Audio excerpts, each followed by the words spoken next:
جبال الأبلاش بدأت تتكون لما قارة لافراسيا اللي بتضم أمريكا الشمالية وأوروبا اصطدمت بقارة جوندوانا اللي بتضم أفريقيا وأمريكا الجنوبية. الاصطدام ده حصل على مدى ملايين السنين، ونتيجته الصخور القديمة بدأت تتراكم فوق بعضها، والضغط الهائل كون الجبال اللي لسه موجودة لحد النهاردة. أما جبال الأورال فدي اتكونت لما لافراسيا خبطت في سيبيريا، والنتيجة كانت سلسلة جبال الأورال اللي لسه بتفصل ما بين أوروبا وآسيا. وبرغم إن الجبال دي مش بنفس شهرة الأبلاش، لكنها لعبت دور ضخم في تشكيل جغرافيا القارات وقتها.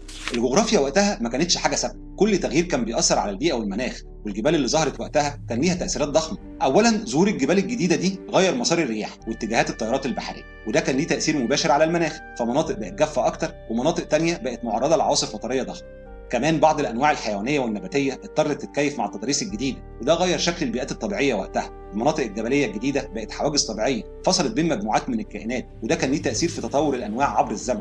وبرضه تغير شكل القارات أثر على سواحل المحيطات، وده معناه إن التيارات البحرية نفسها بدأت تتغير. المحيطات كانت موطن رئيسي للحياة وقتها، وأي تغيير بسيط في التيارات كان بيأثر على توزيع الأكسجين والعناصر المغذية في المية.